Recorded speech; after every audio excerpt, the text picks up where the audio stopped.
I don't know if this is front facing or not, right? It might not be. I might have to flip it.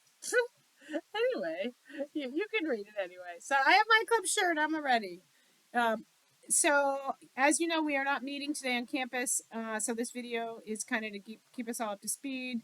Um, I think everyone's taken the midterm at this point, so we are getting back into material. It's week 9. We are halfway through. I will be posting midterm grades shortly, or this week. If you are looking at what we are working on, so last class I introduced, again, we are not meeting today. This is posted, the campus is actually closed at noon, which I think most of you know, but anyway. So if you go onto Blackboard, which you are because you are watching this video, and you go into week 9, that's where we're at, week 9. We are doing chapter 6, the macroeconomic perspective, and we are going to try and get to chapter 8, unemployment. But for this video, I am just going to talk to you quickly about chapter 6, the macroeconomic perspective, and homework 6, right? So I am going to, so I have a short video, YouTube video there about the macroeconomic perspective. We will recap and go through the chapter 6 PowerPoint. So if you are, and again, this kind of ties in nicely with what is happening relative to our projects, right? Because you were to pick up a topic for the project. And so all of the stuff we've kind of been talking about relative to macroeconomics. And if you review, it would be great if you could review the chapter 6 PowerPoint, look at some of the things that are important. When we look at slide 4, we look at things like, some of the goals that are behind the government and macroeconomic policy, economic growth, fixing unemployment, fixing inflation, right? So having low unemployment and having low inflation is really some of the goals of the government, but in goals overall. And so thinking about monetary policy, some of the tools are monetary and fiscal policy, how we change things around. So that we'll talk about gross domestic product, right? The idea of all of the goods and services produced within a country in a given year. And so that idea, let's see, what else do I want to talk to you quickly about? Thinking about the GDP and some of the components that make up, how the government uses those, or how the government's involved in a lot of that domestic production, right? And also on, the demand side of that domestic production. All right.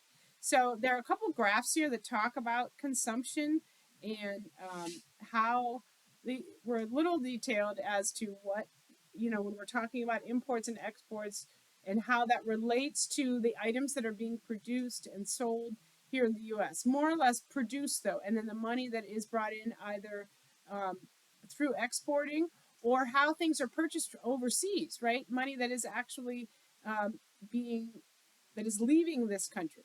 And so all of that is important when we're thinking about the GDP, talking about trade, right? It's really what's our stance internationally, and then thinking about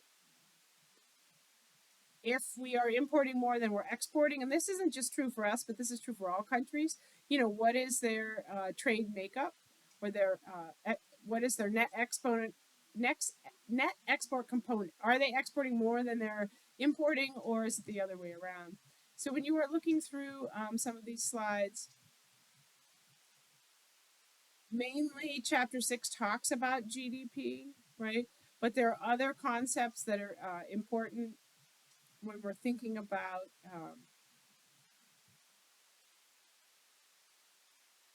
some of the real versus nominal value, right? So when we're thinking about like what $20 was worth in the 50s versus what it's worth now, right? And so that's why we have there's a couple slides there, that's 19 and 20, that talk about how we relate things, and we kind of cut out inflation so we can look over the years, the last 50, the last 70 years, and see, are we actually increasing, right? Our domestic product, our production, consumerism, is it increasing or is it staying steady? And we have to adjust for the dollar, right? $20 today does not buy as much as it did even 10 years ago. And so we start to look at a few things relating to the real versus the nominal GDP. And that's really in chapter 6. We're going to try and get to chapter 8. The other important, there's a few homework components there from chapter 6. The other component that is important is this project idea that I said I would continue to talk about, and for you to think about, go ahead and look at the eco.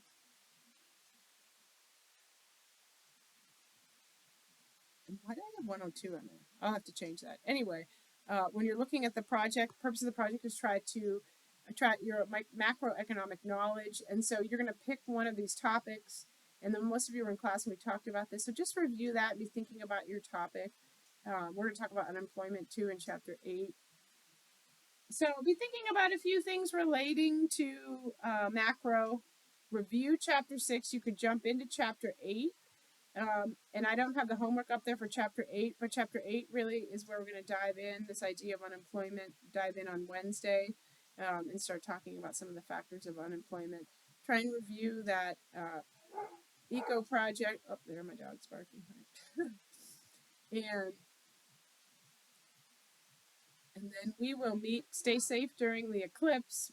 We will meet back in our normal time and space on Wednesday at 1 o'clock on West Campus. If you have questions for me about this week's items, Chapter 6 is due on the 17th, which is what, next Wednesday? And so it's not due right away, so if we'll probably talk a little bit about Chapter 6 on Wednesday and then move into Chapter 8, unemployment. So be reviewing those items. Again, you can reach out to me via email or text. Otherwise, I will see you guys on Wednesday. And have a great afternoon.